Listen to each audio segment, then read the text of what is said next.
그것보다 더 많은 것을 얻는 비결, 어떻게 하면 그렇게 열매를 맺을 수 있을까? 여기에 대해서 말씀을 나눠보고자 합니다. 본문 말씀 갈라디아서 6장 7절에서 10절의 말씀입니다. 스스로 속이지 말라. 하나님은 업신여김을 받지 아니하시나니 사람이 무엇으로 심든지 그대로 거두리라. 자기의 육체를 위하여 심는 자는 육체로부터 썩어질 것을 거두고 성령을 위하여 심는 자는 성령으로부터 영생을 거두리라. 우리가 선을 행하되 낙심하지 말지니 포기하지 아니하면 때가 이름에 거두리라. 그러므로 우리는 기회 있는 대로 모든 이에게 착한 일을 하되 더욱 믿음의 가정들에게 할지니라. 우리가 은행에 저금을 한다면 높은 이자 받기를 원하지요. 그래야 내가 투자했던 것보다 많은 것을 거둘 수 있기 때문에 그걸 이용해서 은행 창구에서 솔깃한 그 제안을 하는 경우를 보게 되지요.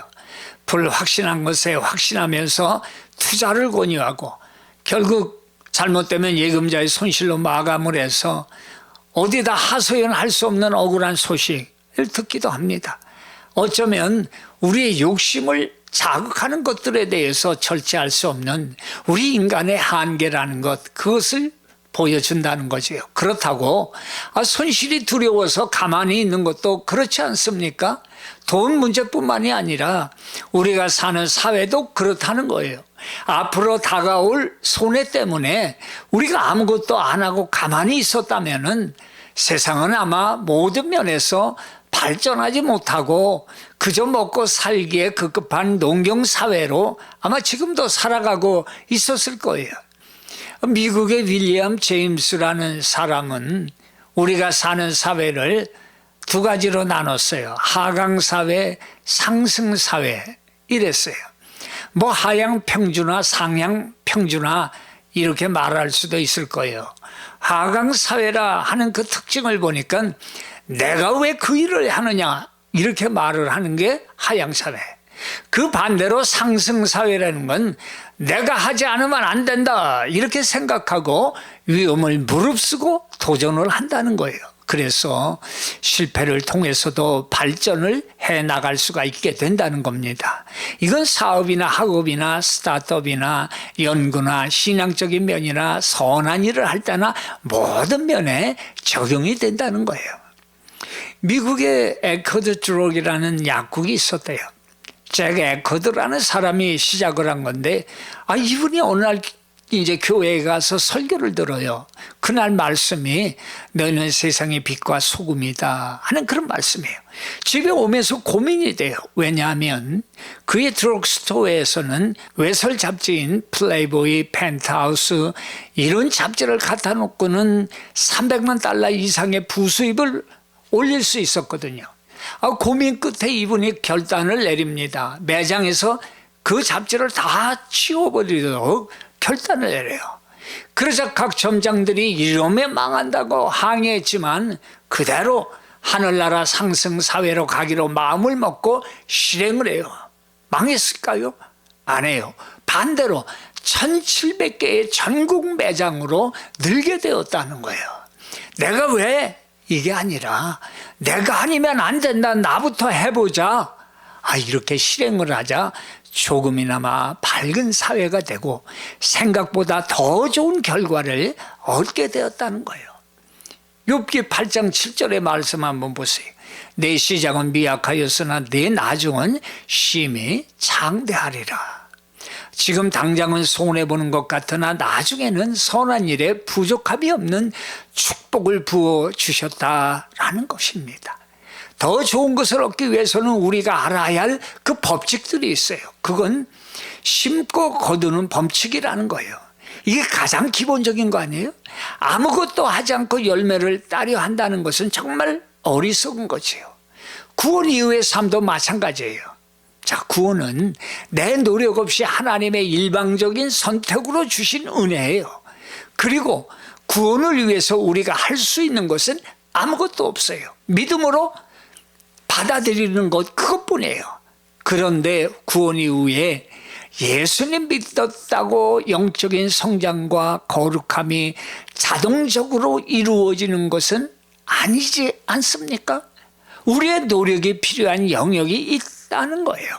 끊임없이 거룩해지려고 노력하고 희생의 대가를 지불해야 하고 예수님께 의지하는 그런 심는 시간이 필요하다는 거예요.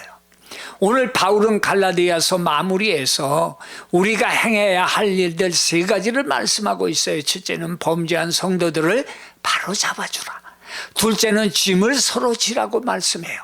셋째는 좋은 것으로 함께 하라고 기록하고 있어요. 그리고 오늘 말씀인 심고 거두는 법칙에 대해서 말씀을 해요. 우리가 하나님 안에서 더 많은 것을 얻는 법칙, 그 첫 번째는 심는 대로 거둔다라는 거예요. 7절에 말씀하죠. 사람이 무엇으로 심든지 그대로 거두리라 하시죠. 여기서 우리는 하나님의 법칙을 볼 수 있는데 그건 심고 거두는 법칙이라는 거예요. 심지 않고서는 거둘 수가 없습니다. 또 기억할 것은 종류대로 거둔다는 거예요.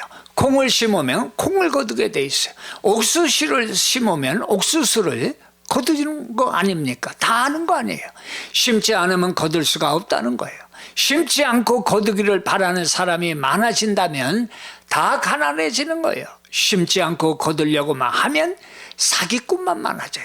그리고 이 원칙은 영적인 세계나 도덕적인 세계나 다 똑같이 적용이 됩니다. 그런데 농부만 씨를 뿌리고 추수하는 것이 아니라 우리 모두 다 살아가면서 말과 생각과 행동을 하면서 날마다 씨를 뿌리고 있다는 것입니다. 그래서 스펄전 목사님이라는 분은 이런 말을 해요. 생각을 심으면 행동을 낳고 행동을 반복하면 습관을 낳고 습관은 성품을 거두고 성품은 그 사람의 운명을 거둔다. 이렇게 말씀을 하셨어요. 그래서 무슨 생각을 하느냐 하는 것, 이게 상당히 중요하다는 거예요. 더욱이 영적으로 볼 때 그 사람의 생각이 성령을 따라가느냐 자신의 소욕을 따라가느냐에 따라서 어쩌면 운명이 결정될 수가 있기 때문에 내 속에서 무슨 생각을 하느냐, 이게 중요하다는 거예요. 다윗은 그걸 알았어요. 그는 시편 19편 14절에 여호와여 내 입의 말과 마음의 묵상이 주의 앞에 연락되기를 원하나이다, 이렇게 고백해요. 보이지 않는 말과 생각까지도 하나님이 기뻐하시는 말과 생각을 하게 해달라고 기도하는 거예요. 한 여객선이 심한 폭풍우를 만나서 헤매다가 어느 무인도에서 난파가 됐어요. 거기에는 12명의 승객만이 살아남았어요. 무인도에서 도저히 나갈 수가 없더래요. 그래서 난파된 배를 둘러봤어요. 그랬더니 다행히도 몇 달간 먹을 식량을 확보하게 되어 밀, 보리 이런 씨앗이 있는 거예요. 그래서 이걸 심자고 하고는 저 산등성이로 가서 땅을 파는데 뭐가 딱딱한 게 걸리는 거예요. 파고 파니 누런 금맥이 나오더라는 거예요. 그때부터 12명이 씨앗이고 뭐고 심는 거고 뭐고 다 팽개쳐버리고 전부 금맥 파는 일에 올인을 한 겁니다. 매일같이 그 일을 하다가 나중에는 먹을 게 바닥이 나버렸어요. 이제는 다 지쳐버렸어요. 그때서야 깨닫고는 씨앗을 뿌리려고 했지만 때는 이미 늦어버렸어요. 몇 년이 지나서 그곳에 도착한 탐사선에 발견된 건 모두 황금더미 옆에서 굶어 죽은 시체뿐이었다는 겁니다. 뭘 말해줍니까? 눈에 보이는 것만을 위해서 살다가 정말 중요한 것을 놓치고 있다는 겁니다. 묻습니다. 무엇을 위해 사십니까? 무엇과 함께 사십니까? 지금은 눈에 보이지 않지만 우리 예수님이 열어주신 천국의 삶을 위해서 오늘을 심어야 한다는 거예요. 그렇지 않으면 그냥 먹다 죽는다는 그런 삶을 살 수밖에 없다는 것입니다. 영원한 미래를 위해서 믿음의 씨앗, 회개의 씨앗, 기도의 씨앗, 사랑의 씨앗, 나눔의 씨앗, 전도의 씨앗을 먼저 심어 놓으라 말씀합니다. 그래야 또 내일이 있다는 거예요. 사도 바울은 오늘 본문에서 이렇게 표현하고 있습니다. 8절에 자기의 육체를 위하여 심는 자는 육체로부터 썩어진 것을 거둔다. 왜 그런지 그 이유를 하나님께서 설명을 해 주시는데 그것은 다름 아닌 썩어질 것을 심었기 때문이라는 거예요. 우리가 썩어질 것을 심어놓고 거두기는 영생에 관한 것을 거두려 한다면은 그건 우리 자신을 속이는 것이요 하나님을 만홀히 여기는 것이다라는 거예요.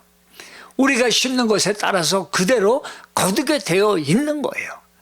요사이 한국의 젊은 남자 여자 할 것 없이 왜 술을 그렇게 마십니까? 건강이 걱정해요. 유튜브나 이 TV에서 왜 그렇게 술들을 마시는지 옛날보다 더해요. 아는 분 따님도 술 중독이 되어서 여자가 시설로 들어갔다는 거예요.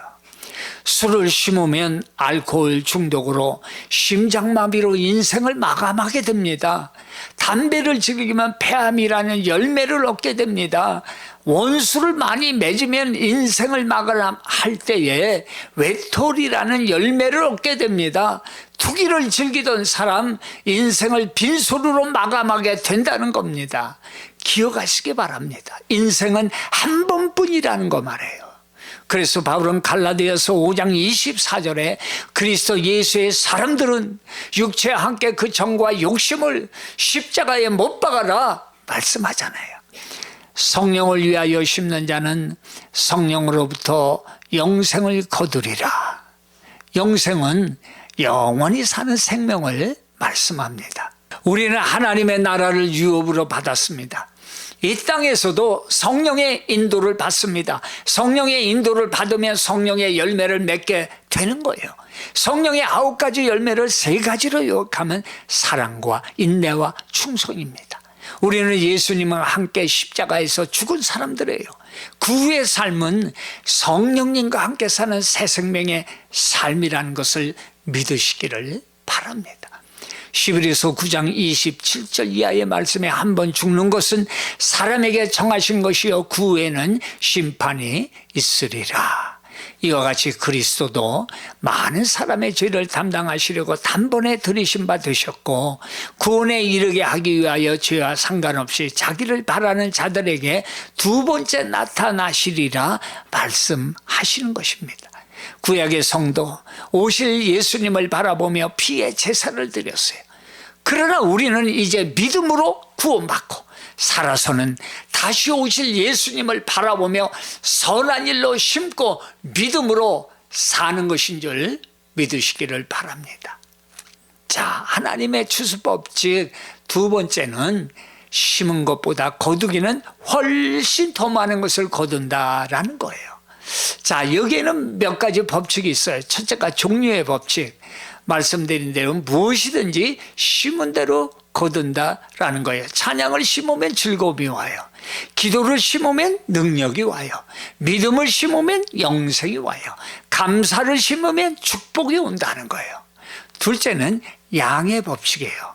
많이 심으면 많이 거두고 적게 심으면 적게 거두고 안 심으면 맞아요. 못 거둬요. 셋째는 기도의 법칙이에요. 같은 종류 같은 양을 심었다 하더라도 기도에 따라서 거두어 드리는 것이 다르다라는 겁니다. 기도의 사람 이삭을 보세요. 창세기 26장 12절 이하에 이삭이 그 땅에 농사하여 그의 100배나 얻었고 여호와께서 복을 주심으로 그 사람이 창대하여 왕성하여 마침내 거부가 되어 양과 소가 때를 이루고 노복이 심히 많았다. 이렇게 기록하고 있지요. 잠언 8장 17절 이하에도 나를 사랑하는 자들이 나의 사랑을 입으며 나를 하나님을 간절히 찾는 자가 하나님을 만날 것이니라. 부귀가 하나님께 있고 장구한 재물과 의도 그러하리라. 이렇게 말씀해요. 그러니까 심어야 거두고 심은 종류대로 거두고 심은 분량만큼 거둔다라는 겁니다. 다 같은 경우가 아닐지라도 이게 기본적인 법칙이라는 거예요. 그리고 거기서 더하고 빼고 하는 건 모두가 하나님의 은혜라는 것입니다. 1975년 9월에 젊은 목사님이 술집 여자들을 전도하겠다고 저 청량리 어디에 이제 부름받아 나선이 몸을 부르면서 용기를 내서 술집 사이로 교회를 옮겼대요. 뭐 교회라고는 10평쯤 되는 무허가 판잣집이었는데 평일, 주일 할 것 없이 밤마다 술집에서 술상을 두드리며 유행가를 불러대니까 이 저녁 집회가 안 되는 거예요.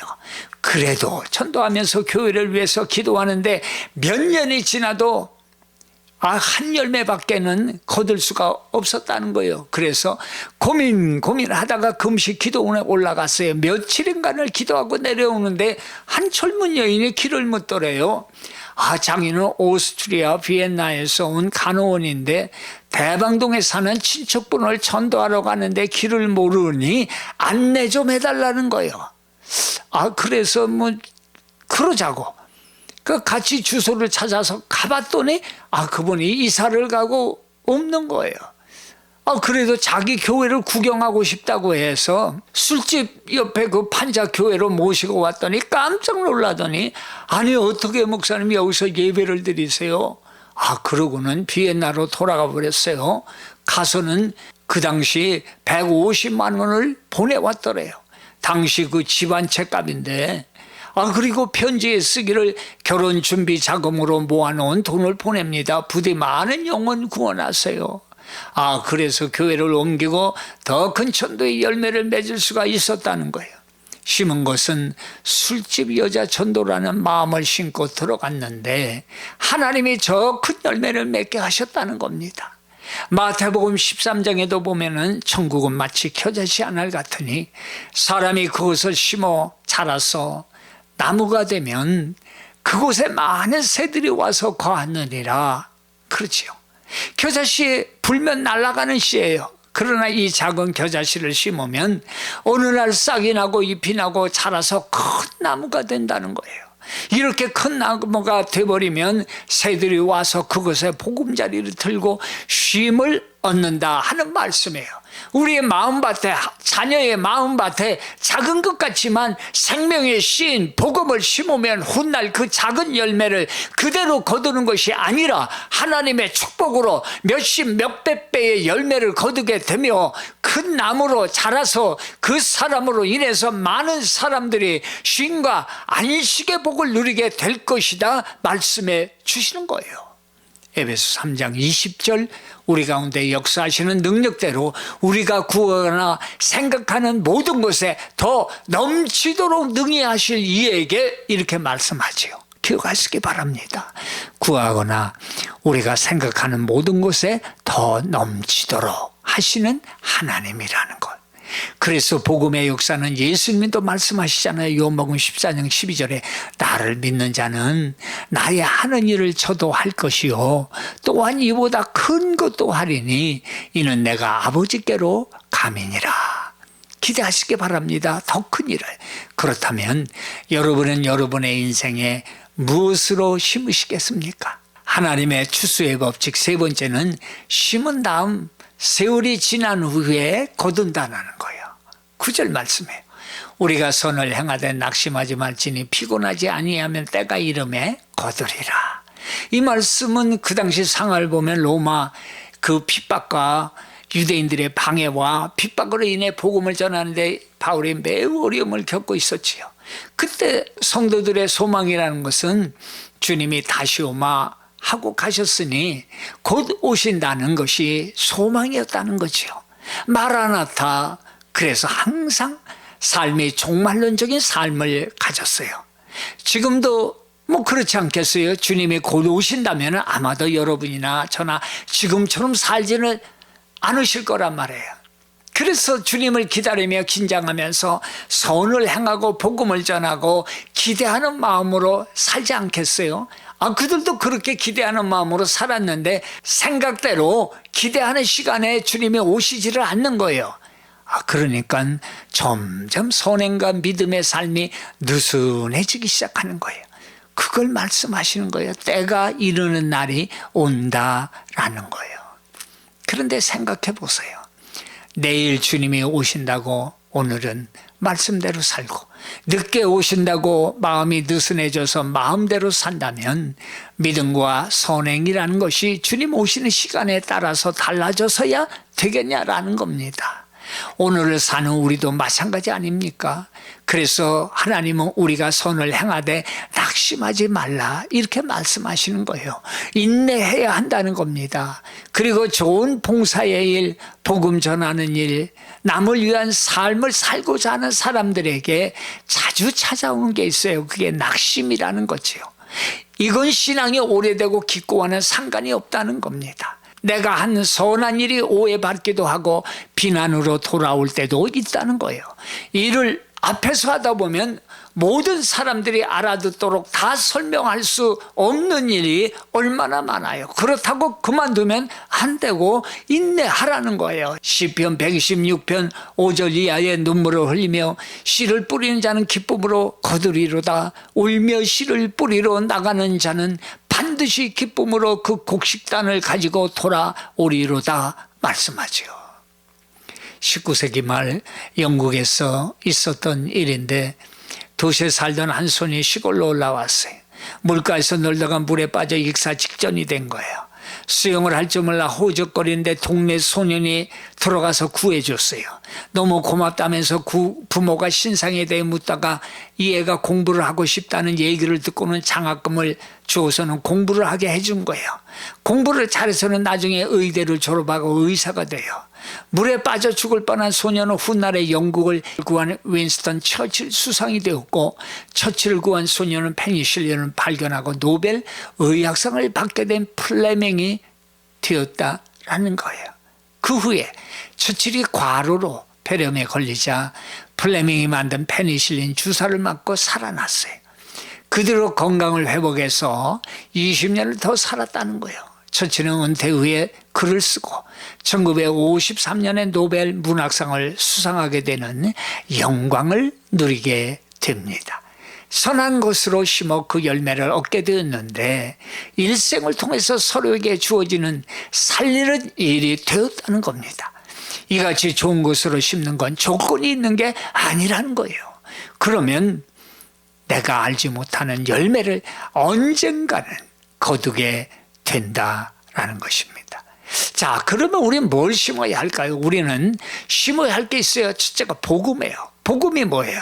예수님은 우리 죄를 위하여 십자가에 죽으시고 3일 만에 부활하셨습니다. 예수님만이 유일한 구원의 길이며 진리며 생명이십니다. 나는 그분을 나의 주님으로 믿습니다. 복음이에요. 우리가 그 복음 때문에 구원받았고 복음을 전하기 위해서 존재하는 겁니다. 디모데후서 4장 2절의 말씀에 너는 말씀을 전파하라. 때를 얻든지 못 얻든지 항상 힘써라 말씀하잖아요. 두 번째는 기도의 씨앗을 심는 거예요. 역대하 7장 14절에 내 이름을 일컫는 내 백성이 그들의 악한 길에서 떠나 스스로 낮추고 기도하여 내 얼굴을 찾으면 내가 하늘에서 듣고 그들의 죄를 사하고 그들의 땅을 고칠지니라 말씀하잖아요. 이 세상을 가장 위대한 힘은 하나님의 능력이에요. 기도로 날마다 돌이키고 하나님과 함께 하시기를 구하는 것 기도 아니에요? 지금은 아무것도 안 들리고 아무것도 보이지 않고 손에 잡히는 것이 없어도 기도를 하면 때가 이름에 이루어 주시는 것이에요. 세 번째, 물질의 씨앗을 심는 거예요. 전도서 11장 1절에 유명한 말씀, 너는 내 떡을 물 위에 던져라. 여느 날 후에 도로 찾으리라. 너는 내 식물을 물 위에 던지라. 여느 날 후에 도로 찾으리라. 이 말씀이에요. 이 말씀은 범람하는 이 나일강을 이용해서 농사를 짓던 그 애굽 시절에 나온 말인데, 비가 오는 우기 때에 나일강이 범람을 하다가 물이 빠질 시기가 되면은 이 지혜로운 농부는 씨앗을 가득 실은 배를 타고 가서 물이 빠져가는 삼각주 이런 데다가 이 씨앗을 뿌린다는 거예요. 뿌린다는 표현보다는 본문의 말씀처럼 그 빠지는 물 위에 던진다는 거예요. 씨앗을 물 위에 던지면 이것이 흐르는 강물을 따라서 자연스럽게 물 전체로 퍼지고, 이 물이 빠지고 나면 넓게 퍼진 씨앗들이 퇴적층이 쌓아진 그 옥토에 뿌리를 내려서 풍성한 결실을 맺게 된다는 것입니다. 우리 세상에 살면서 어떤 것들은 열심히 심었지만 우리가 살아있는 동안에 이 땅에선 열매가 보이지 않을 수도 있습니다. 때로 우리가 심은 선한 씨앗은 싹도 보이지 않을 때도 있어요. 그러나 오늘 주님께서는 때가 이름에 거두리라, 때가 이름에 반드시 거둘 것이라고 하나님은 약속해 주시는 거예요. 우리가 믿음의 삶을 살기 위해 애쓴 모든 것은 반드시 거둘 날이 올 것입니다. 그 본보기가 우리 아닙니까? 예수님의 십자가의 열매가 바로 우리인 것입니다. 낙심 말고 계속 심고 거두시기를 축원합니다.